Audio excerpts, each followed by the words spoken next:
Hello, creative people. Welcome back to Busy Beader. If you don't know me already, if this is your first time here with us, my name is Caitlin, and normally I show you simple, easy, and fun jewelry tutorials, but today we're going to be doing something just a little bit different, and I am going to be reviewing this amazing Bead Mosaic art kit that my sponsor, Fire Mountain Gems and Beads, sent me to do. I also got to be involved in a little workshop and meet the creator of these art kits, Sabrina Frey, and so I'll speak a little bit about that as well. So it's going to be about 50% how to make this art project with the beads and about 50% review of the process and what I thought and if I recommend for you to get one of these kits yourself. But before we jump in, please be sure to like, share, comment, and subscribe. That way I know that you're loving my content and that you'll want to hang out with me some more. But let's go ahead and jump into this kit today. Step 1. As always, the first thing we have to do is gather all of our supplies and materials. Luckily today, all of the tools and supplies, everything you need comes in this little kit. So the first thing we've got here is some of the glue. This is the special glue that we need to use. And then we have some foam strips. These are used to kind of like outline the different areas of the piece so that the beads stay where they're supposed to.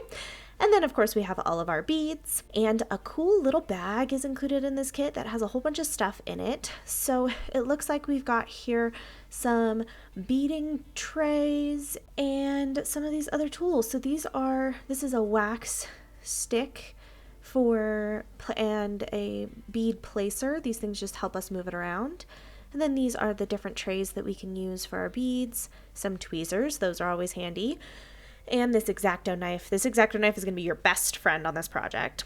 Then we have two little pointed things that I ended up using a lot to kind of place my beads around. So those are the tools that come in the kit. And then of course we have our board, and this is what we're working on. So our entire project is going to go on this board, and it kind of already has the outline on it for you, but it also includes a design sheet and some instructions. So you don't have to know what you're doing at all to buy the kit and make something really beautiful. But yeah, there's all of the things. So let's go ahead and jump in. Step 2. So the first thing that we have to do is make a border on our little board here, our work surface. Otherwise the beads and the glue would just like fall straight off the edges. So you're going to take these foam pieces, and these are pre-cut for you so you don't have to mess with them. And so there are some thicker ones, and the thicker foam pieces go on the border like this. And you just really want to make sure that everything's pressed down and super secure. Otherwise the glue, because it is so thin, will just like seep right out of any cracks that are there. So take your time with it. Make sure that everything's really sealed in there nice and well.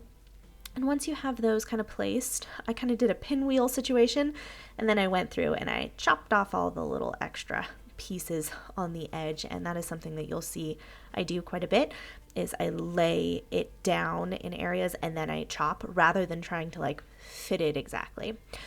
But once you do that, it's time to start on the inner picture. So I went around and took the thin strips and placed it on top of the lines that are already on the board as guidelines here.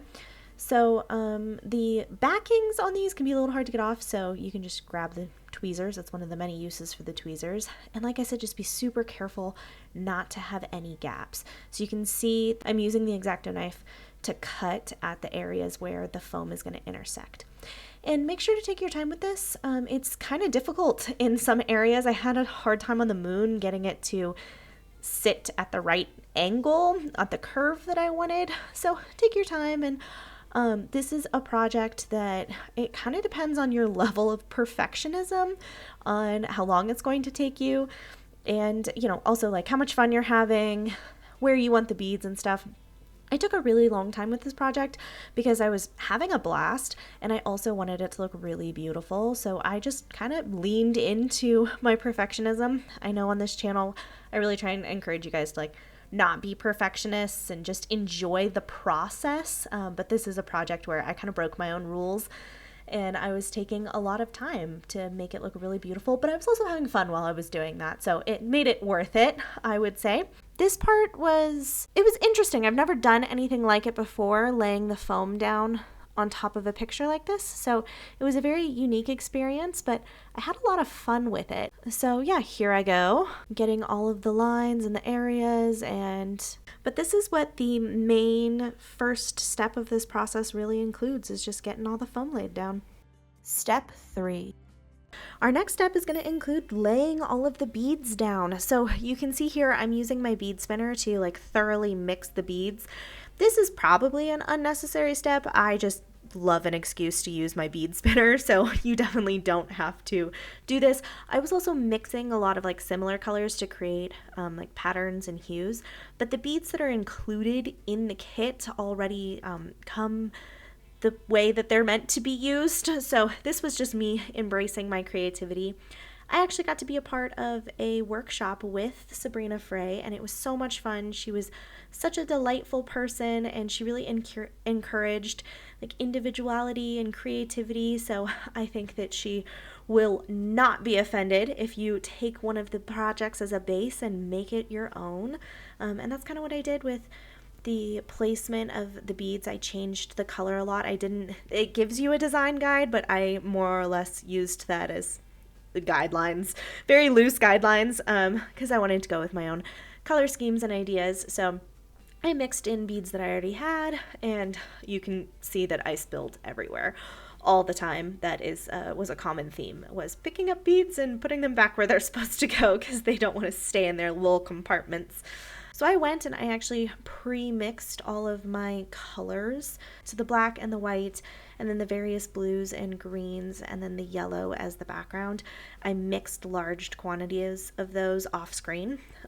So you're not seeing that, but that is a step that I took off screen in between placing everything and getting everything placed. It's a very delicate process, but my goodness, it was just so much fun. This is such a unique way to use beads to make like painting pictures almost with it. So I went through and I was super exacting, but you don't have to be. If you just want to make something really pretty, you can just follow the directions and you don't have to go crazy like I did. But oh my goodness, it was so much fun to get to just spend hours making a bead painting. It was incredible. So with the dragonfly itself, I decided that I wanted to do a kind of gradient situation. So I took those base colors and kind of made a gradient from blue to teal to green. And then I used that gradient across the dragonfly because I thought that those colors were very aesthetically pleasing.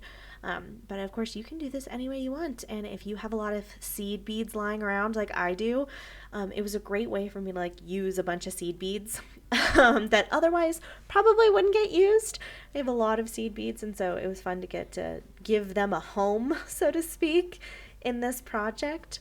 But yeah, I made my own gradient, and I really just encourage you to find a balance between too many of the seed beads and not enough. You don't want a ton of white spaces, but I also kind of had trouble with the beads being like mounded in some spaces, like having little hills of beads.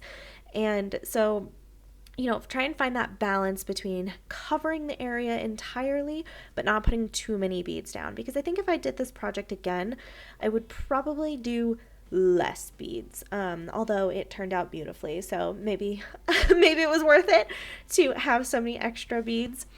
Step 4. The final step is using the glue. So you come with a pre-mixed glue situation, and there I am just making sure to get every last drop out of the glue. But the squeeze bottle is definitely better because it allows you to be more, you don't want to like just dump glue into it because the beads just move everywhere. So you want to like very delicately use the squeeze bottle to get the glue in there. I did end up running out of glue, but I think that's because I was using too many beads. I think I was the problem in that. I think ordering this kit, and if you just use the beads that are included in the kit and follow the instructions a little bit more, I think you'll probably be fine and not need extra glue.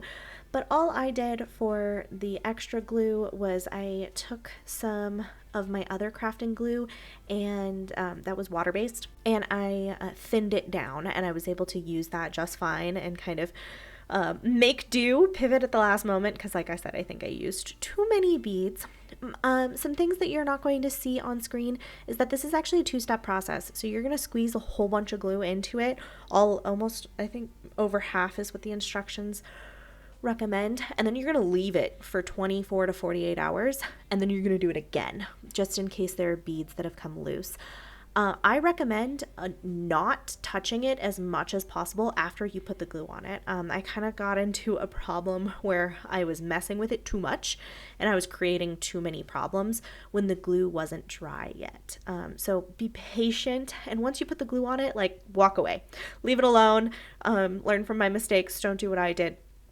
And because there were a lot of areas that I had to go through and fix and redo because I just was spending too much time moving stuff around after the glue was on it. So, and then I actually went overboard, but I wasn't able to get any footage of it. And I very gently placed, after everything was dried, seed beads of various colors. They're all bugle shaped. And I actually placed them on the outlines, and that kind of covered up the foam and made it look like the whole thing was made of beads. And that was just a fun thing that I did because I wanted to, because I thought that it would be cool. Those beads are not included in the kit, and you definitely don't have to do this. It looks beautiful with just the foam. But like I said, I just wanted to add those little extra touches, make it unique and make it my own.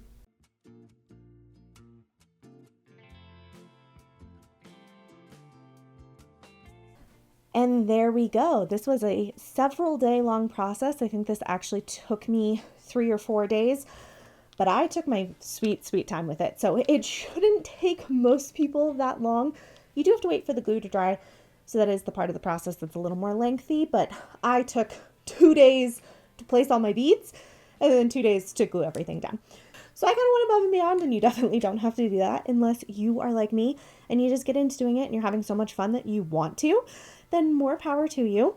But overall, this kit was so perfect. They give you everything that you need. I just added in a bunch of my own stuff, but I love that it's a self-contained kit, that you don't have to get other pieces or anything like that. All you need is the kit to make a beautiful piece of artwork.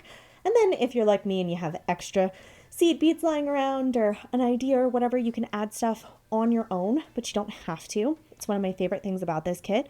It was also so much fun. It was a labor of love, but at no point did I get really frustrated or dislike the process.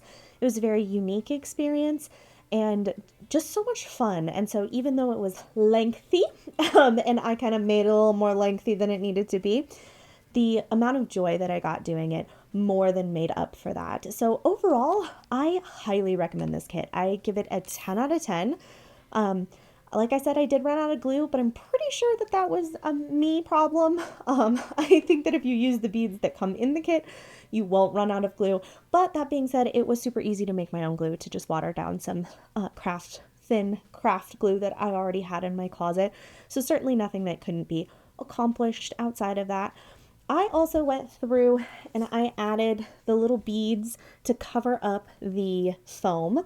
And that was also a lot of fun. That is not a step that's included in the kit. That was just a step I did. But it kind of makes it look like the entire thing is made out of beads. Like I'm some kind of wizard who made the beads stay where I wanted them to when you can't see the foam. So that's a fun extra step that I recommend if you have the time and the patience and the beads to do so. But you can find this kit at my sponsor's website, Fire Mountain Gems and Beads. A link is in the description box below. Please let me know if you try this kit out on your own, and let me know how the process was, if you enjoyed it, if you're interested in more content like this that is a little bit more of a review as well. And as always, don't forget to like, share, comment, and subscribe, and I will see you in the next one.